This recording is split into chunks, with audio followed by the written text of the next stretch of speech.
Adrian Amos, Aaron Rodgers, Zach Wilson. We're getting into all of it right here on the show. Let's go.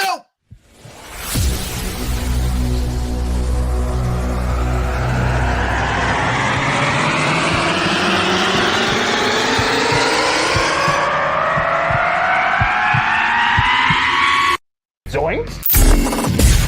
But it is unequivocally the Super Bowl for New York Jet fans. Field Yates, baby. Field Gosh darn Yates. Let's bring him on the show. Come on, people. Connor Rodgers is joining the show. What's up, Connor? But Trevor Gosh darn Sycamore, baby. For me, personally, my favorite New York Jet of all time. Wow, it's great to be on. What an intro that was right there. Paul, nobody does an intro like you, man. Paul, you give the best intro of literally any podcast that I've ever been. I'm gonna lose my gosh darn bananas.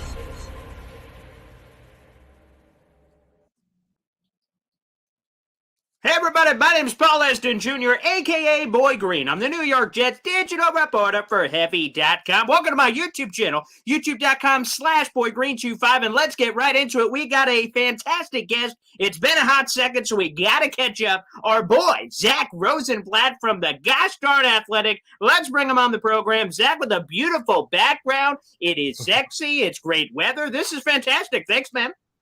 Yeah, it's vacation time. It's the summer. That's right. So I'm sure that you were probably happier than anybody about that mandatory minicamp being axed. Did you even whisper that into Salah's ear? Are you the reason? Oh, the whole media group was very excited. Nothing better than getting to have your break start earlier, especially because training camp starting earlier this year for the Jets. So we're pretty happy about that. We do have, of course, breaking news to get into, but before we get to that, let's keep going kind of chronologically here with the mandatory minicamp stuff. Like, I'm sure it wasn't the sole reason, but I mean, we kind of saw it earlier today with the Stephon Diggs drama. Oh, no, he's not at camp. Bills people are getting asked questions all over the place. Well, Quinnen coulda, shoulda, woulda was supposed to be there, but waved the magic wand. He didn't have to be because there's no minicamp to be had. So how big of a factor or at least nicety is that at the end of the day, there's no fine, there's no nothing. This can gets kicked down the road here for at least 40 days and change. Yeah, I think it's definitely just the latter. I don't think a part of their decision process, but I do think that there is some benefit to you don't have to deal with the questions. You don't have to deal with the awkwardness of him not being there. You can, the last thing, Salah's last words on Quinnen are that he knows the deal is going to get done. So we go into the offseason and that's the last thing we've heard about it. It's definitely a positive that they don't have to deal with that. And then, if it gets closer to mid-July and we still haven't gotten any resolution on Quinnen, then we could start getting worried. But Salah seems confident it's gonna happen soon. I'm not sure they've really made much progress recently, but I do know both sides want to get a deal done. So it's just a matter of time. And ideally you want him there for day one of training camp. I think he will be regardless of what happens here. But there's still, some sticking points that both sides are dealing with. But ultimately Quinnen Williams is going to be a New York Jet. I don't think there's any concern about that. Zach, you're enjoying your first offseason as a member of the Jets beat because last year, obviously, getting thrown right into the mix in the middle of it. So I ask you, with that being said, again, I guess you only have the lens that you have, but Robert Saleh has been weirdly optimistic. I meant like weirdly going out of his way to say, oh, this is going to get done. He said similar on the Rich Eisen show. Is that just Saleh fluff? Because we've had that with the interest. Oh, yeah, totally going to be back. But now, I'm kind of like every time he says anything about an injury, I'm kind of like, Saleh, I don't know, man. After everything he said, I'm not really sure I can take it. So at the same point, is there a certain lens to what he's saying, or do you actually believe him that he has some, belief that this is actually going to get done? It's not just coach fluff. I think it's a little bit of both, weirdly. So I think that there's reason to be optimistic that a deal gets done before training camp because I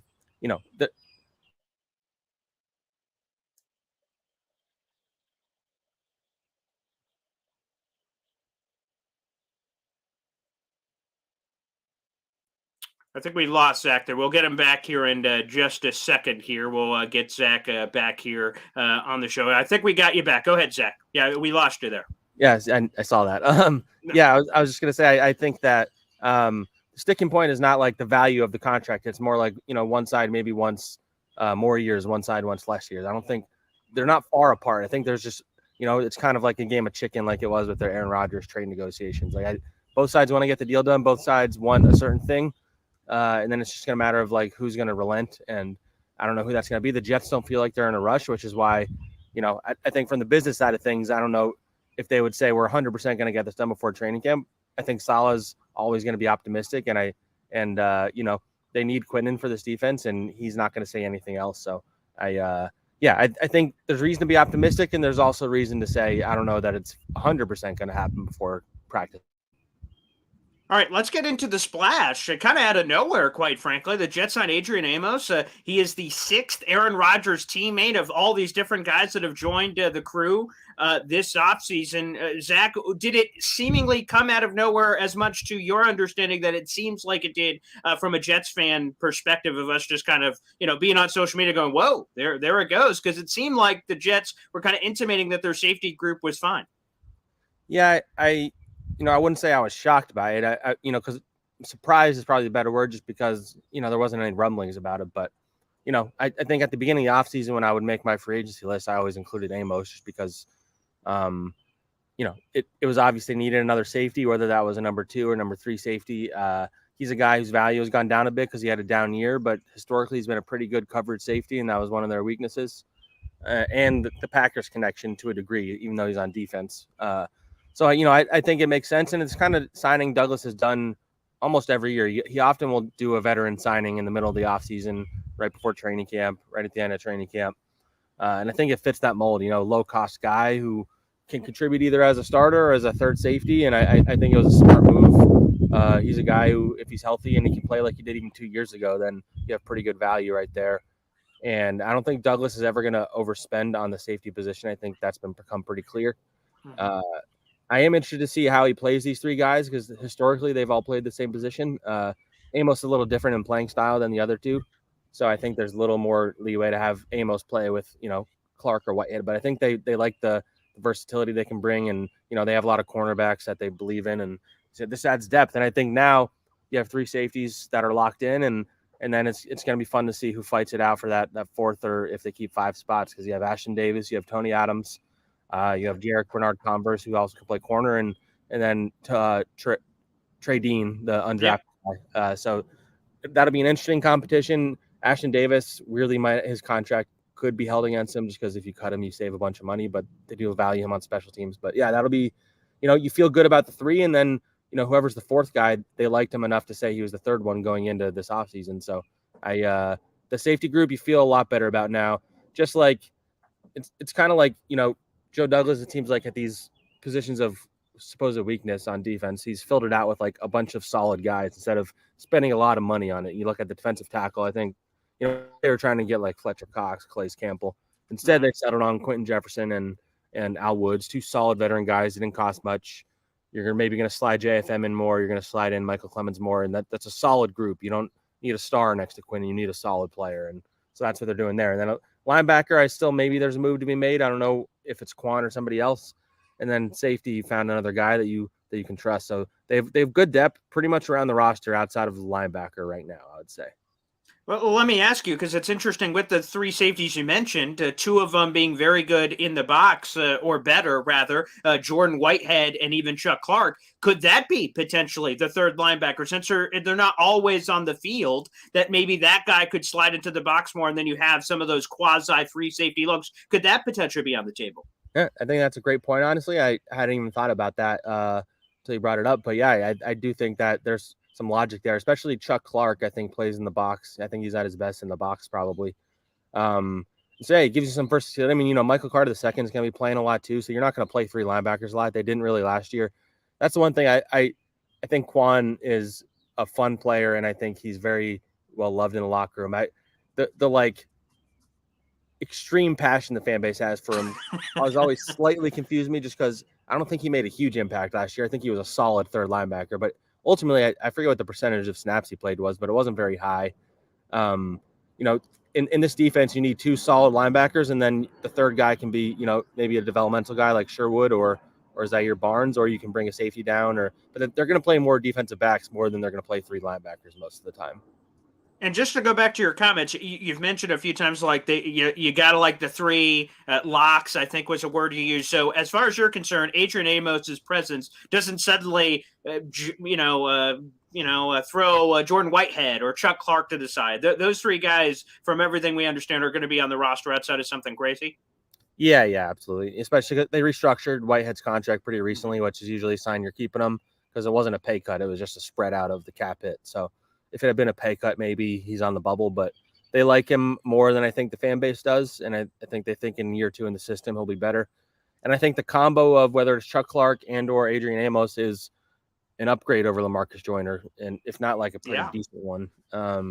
So maybe not a significant up. Like those are solid guys. They're not going to be Pro Bowlers, but you saw last year, and I think that's why maybe fans were freaking out a little too much when the lack of movement they were making at some spots in the defense. Like they were a top 5 defense without good safeties last year, and they were a top 5 defense with Quan as your third linebacker. Like so they felt like those weren't spots needed heavily invest in, and so that's kind of Joe Douglas's mold. He's not going to overspend on safeties. It's kind of like he learned it from Howie Roseman. I'm sure a lot of this, you don't overspend on safeties, you don't overspend on linebackers, and you invest in corners, you invest in defensive linemen. I think that's what he's done a really good job of doing.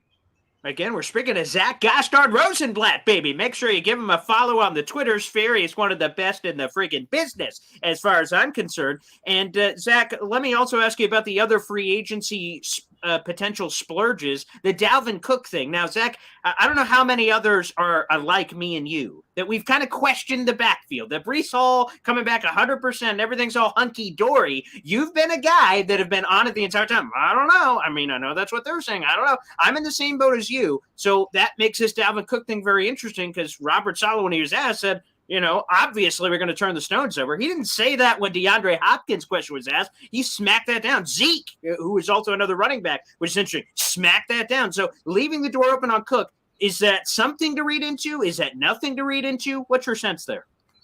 Yeah, well, an interesting part of Saleh's comment was the end of it where he said, I don't know how the money part of it works. And my initial reaction was they have cap space right now, but I think he was probably more alluding to what's it going to cost to bring him in, because while I think the idea of Dalvin Cook is great and the idea that he can hold the tide until Breece comes back and then you split things between them, that's like a great idea in theory. But is Dalvin Cook going to want to take less money to be part of a 50-50 split where he can probably go somewhere and get, I don't know, I haven't looked at the teams that, make a lot of sense for him. I'm sure there are some that need a running back right now.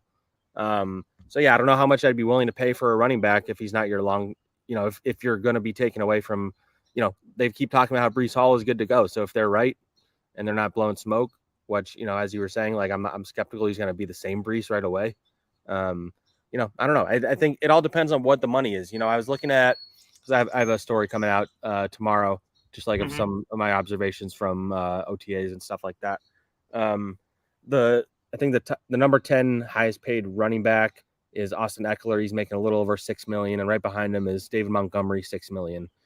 I don't think he's going to want less than that, I would think. Are you comfortable paying? And that's like probably the high end of what I'd be even willing to consider if I was the Jets, because it's a running back. I just don't think it ever makes sense to overpay a running back, even though Dalvin Cook made the Pro Bowl 4 years in a row, so he's a good player. But if Joe Douglas wants to get creative with the structure and there's a lot of incentives and you're spreading it out with void years or whatever, then maybe it makes sense. But once you start going above that, it doesn't really make much sense to me, especially if he's not the no doubt number one running back on your team, which this team is very, very high in Breece Hall. So I don't know. It's going to be an interesting spot. I just think if Dalvin Cook's goal is to go and win a Super Bowl, then maybe the Jets are a team he's willing to take a pay cut for.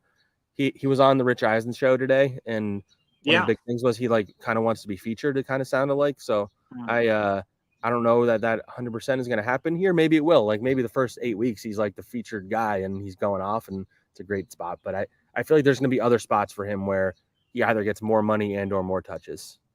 If the Jets go away from Cook and they want to go bargain bin shopping, could a guy like Kareem Hunt make sense? Albert Breer said the Jets and Browns had trade conversations about Hunt, but ultimately Joe Douglas didn't want to pay apparently the 4th round pick price that was there. There's no price in terms of that to be paid, only money. And you'd imagine with how long he's been out there that he could be had for relatively cheap, and it could answer me and your issues with the backfield with a guy who's even cheaper, but also a guy that's pretty versatile, good pass blocker, and brings a lot to the table. Could that make sense?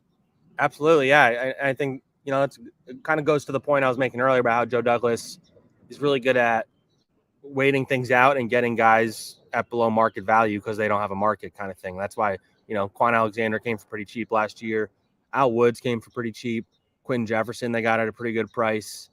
Billy Turner, they got pretty cheaply. Like, these are guys they signed after the initial wave of free agency, and these are solid veteran guys.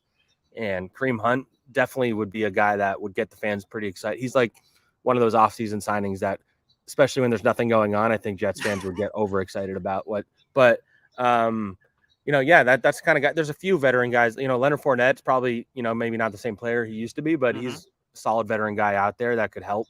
I think there's a couple more. I don't have the list in front of me, but I think you wait it out. And if Dalvin Cook's still there in July and he hasn't gotten what he wants and he's willing to take less money, then yeah, absolutely. Give him a 1-year deal with a bunch of incentives. And if he winds up playing a lot, then it was worth it. And if not, then you didn't pay him that much. But yeah, I think that's the move. You wait it out, especially the running back position with so many guys still available. I think that's the right idea. Zach, have you done any digging on the Hard Knocks thing? First off, why the hell it's taken so long? Although there have been some other instances over the last couple of years where it has been later in terms of its announcement. And again, there is this overlying belief that no one's kind of really talking about, but Hard Knocks can force whoever the hell they want, and the Jets seem like the obvious story. So, like, what are we waiting for? Jets do it. We don't want to. Oh, well, twist the arm. Boom, you're doing it. So, like, what's Saleh keeps saying, the players keep saying publicly, it's a distraction, Justin Hardy, Robert Saleh. I think that's going to look bad at the end of the day when they get Hard Knocks anyway, and then they're dealing with these comments that they made, out there. Yeah, I don't have any vibe about where things are at. I imagine some of it is, I think 3 out of the 4 teams that are eligible have said they don't want to do it. So I'm sure there's a lot of conversations behind the scene of the NFL and teams going back and forth. I think Washington's the only one that hasn't said anything. And I'm curious if the NFL wants the Commanders on there with like the whole owner change going on. I don't know. I don't have all the info in front of me. I think historically they generally do try to give it to teams who are willing to do it. I think there was a story last year that the Jets were one of the teams that volunteered for it. I think it was them and the Lions. I think they chose the Lions. I don't know if it was Albert Breer or somebody reported that where they interviewed the producer of it, and they said the Jets were either pushing for it or they were like one of the teams they were really considering. And obviously things change because now there's more attention on the Jets now, and there's the Aaron Rodgers and they have their own Hard Knocks that they do, the Flight 23 series. That's pretty good. So yeah, I don't know when they'll become to a decision. I imagine it's just like these conversations behind the scene, and the Jets are obviously the most appealing. I think it's the Saints, the Commanders, and I can't remember the fourth one. Bears, which are less. Some of them, they have varying degrees of interest. The Jets are more interesting for many reasons. So yeah, I'm curious to see how that plays out for like coverage sake and fan sake. That's not the team is somewhat in control of what gets out there, but not as much as their own in-house Hard Knocks. So that would be fun to see, and the kind of storylines you would see and who would stand out and who would be the guys that, people watching would gravitate towards and stuff. I haven't watched Hard Knocks in a couple of years because there was a stretch where it got pretty boring to me. I heard the Lions season was pretty good last year. Yes. Yeah.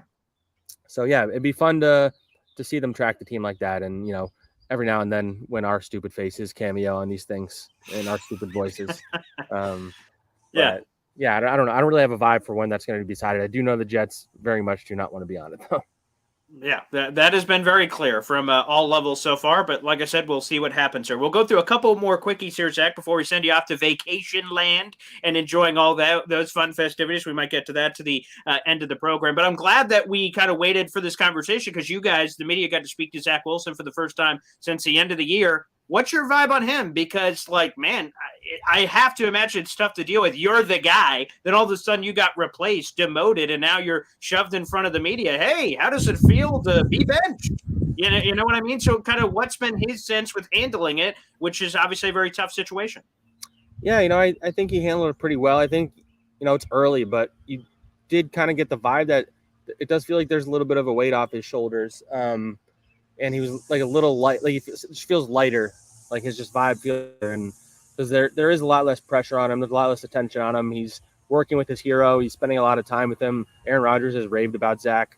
Sorry, there's gardeners in the background. I love it. I love the other noise that's happening here. This is as live and real as it gets. So yes, this is fantastic. What happens when you go outside? There's always a risk of that. but yeah, I think he had pretty good answers. I think he has the right idea. He knows how bad these last 2 years went. He knows he could have handled some things better. I think, I found it. I think the most interesting thing to come out of that was how he kind of went out of his way to talk about the previous coaching staff. First, he kind of mentioned how LaFleur also needed a fresh start, and then on the follow up, kind of said how it's nice to have an experienced coaching staff. They're clearly, as with that story I wrote earlier this year, there was obviously a disconnect between him and LaFleur. I don't think that was the root of the problem, but I think it was a problem. The Jets have admitted they should have brought in a veteran, all that stuff. So Zach's getting that stuff he should have had as a rookie now, 2 years late, but he has that NFL experience. So you hope this all works out for the best for him. And I think the preseason is going to be kind of fun for the Jets because you're going to see a pretty significant amount of snaps for Zach Wilson, and you're really going to get to see if he's gotten better or what he's gotten better at. We'll see some in training camp, but it's not the same as a game setting. So I'm looking forward to seeing how he handles himself in the preseason. That'll go a long way toward determining his future in the NFL. It sounds like from what Robert Saleh said at the owners' meeting that Zach Wilson is going to be QB2, but people on the outside of the team, as analysts saying, man, Teddy Bridgewater, hey, Nick Foles, these guys that have some level of linkage or connection to the team.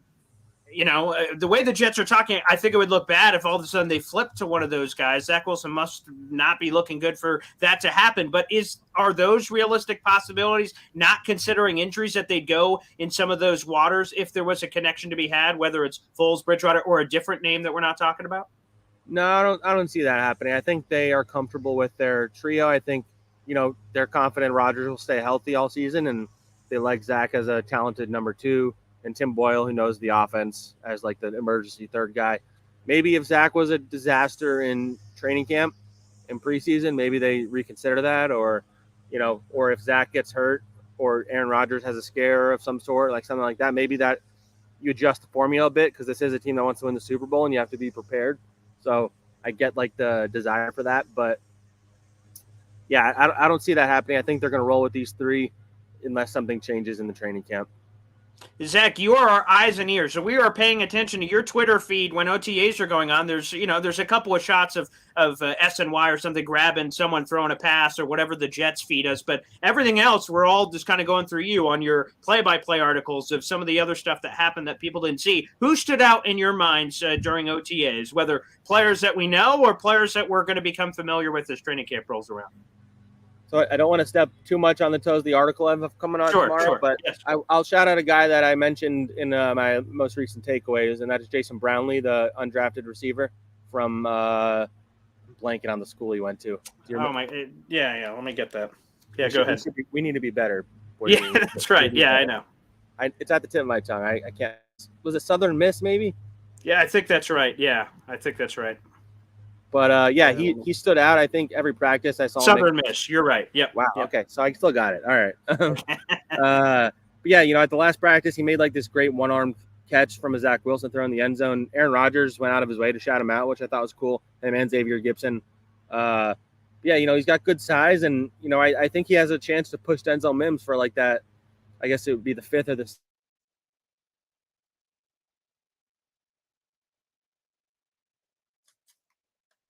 The 5th or 6th spot is what Zach's getting. Again, we'll bring him up here. Yep, there he is. We got him back. Go ahead, Zach. Yeah, Jason Brownlee, though. Yeah, he's just a guy I think is going to push Denzel for a roster spot. And I think, he had the highest guaranteed money of all the UDFAs, over $200K. And he's a guy that I would say that stood out to me that I didn't expect. All right, let me throw one more. You put it in your miscellaneous notes, but it stood out to me was Jerome Kapp, another wide receiver. The room's loaded.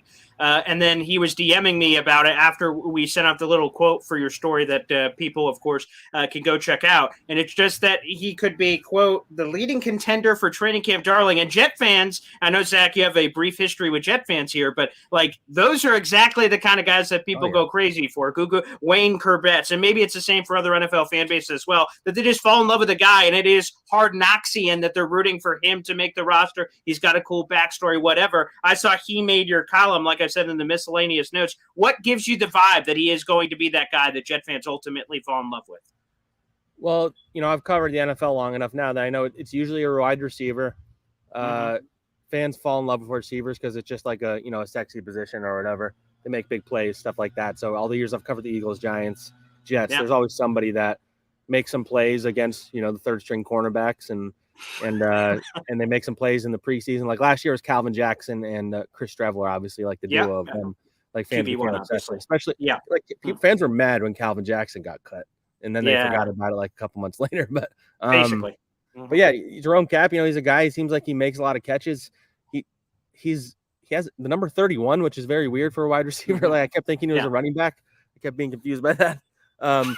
But yeah, he's just a guy that he's going to get a lot of reps. Probably with Zach Wilson. He'll probably get a lot of reps with Zach Wilson, I imagine, especially if receivers are resting. Like they have a lot of veteran guys. Like he'll get preseason reps. Like he just like he jumps out to me as a guy. Him, Xavier Gibson, Jason Brownlee. Like those are the guys that I think are going to. Xavier Gibson's short, fast. Like he makes a lot of sense in that way. But yeah, Jerome Cap. They targeted him a lot in the last day. He was making some really good catches and yards after the catch and stuff. So that's what you look for. You look for guys who make plays, and I think he should do that in camp. Let's end on Aaron Rodgers. Why not? And I'm curious, for a guy that all of us have known from his resume for his 18 years in Green Bay, and then all of a sudden he's dropped in your life. You're covering the Jets, whether he was on the team or not. He's just dropped in for you to ask questions, analyze, and do your job with. How is that first, couple of months been being in front of Aaron Rodgers, and whether or not you had some preconceived notions of Aaron Rodgers and whether they were answered, quelled, or TBD with some of your thoughts? I think it couldn't have gone much better other than the injury part. Obviously the calf injury was not ideal, but I don't think it was like a big deal. And I think, I think the biggest surprise was just how like all in he really is. And it's early. We're in the honeymoon stage. Like he's playing everything right. He's very smart. He knows what the fans love to hear. He's going around town, all that stuff. But I do think the stories you hear from players where they're like, he'll pop into our tight end meeting and quiz us, or he'll pop into the offensive line and say, hey, make sure you guys look for this and this. And he'll stop Nathaniel Hackett and tell him, you got to explain that better. Like he's like, he really is another coach. And you saw that on the days where he wasn't practicing fully.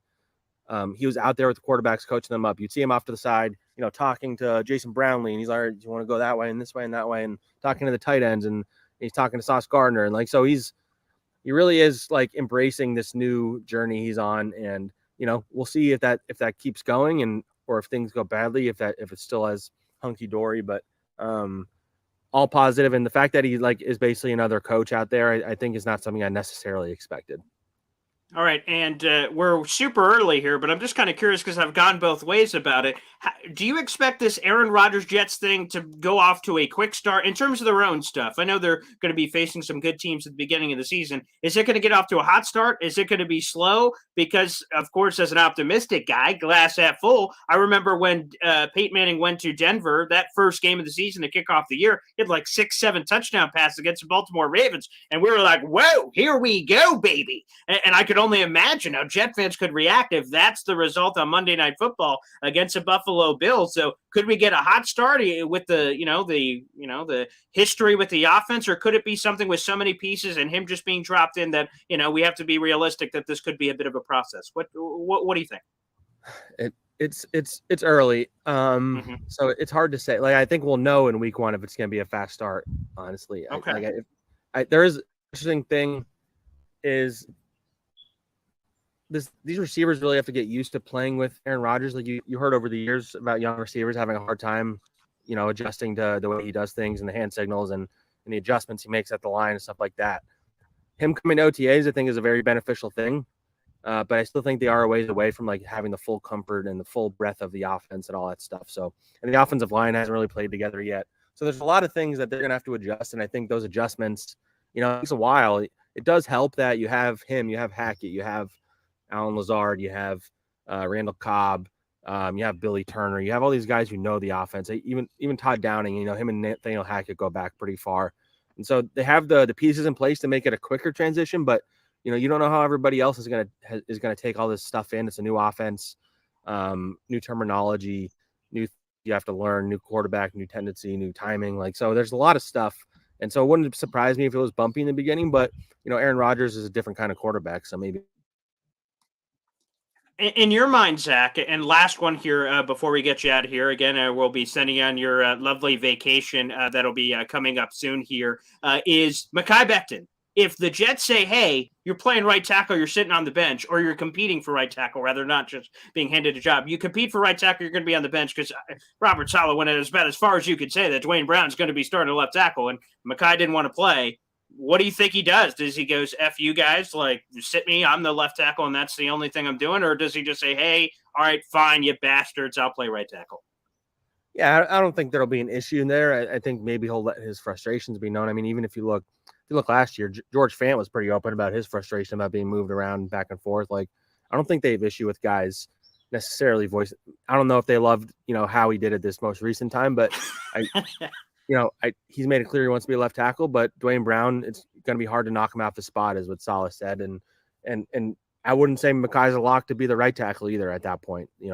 I think Max Mitchell and Billy Turner are both guys that are quality NFL offensive linemen, and they've been playing within the last 2 years, and Mekhi hasn't. So he has a lot of ground to make up. He hasn't practiced at all in OTAs. So, I think it's a good problem to have. I think they have talent at both spots and depth.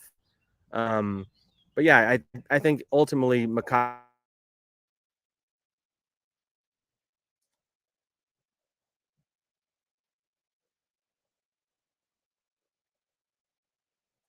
If we lost Zach for a second there, I think we should have him back here in just a moment, guys, to wrap up the Mekhi Becton conversation again, whether or not he'll be able to go. We got him back here. Go ahead, finish your thought on that, Zach.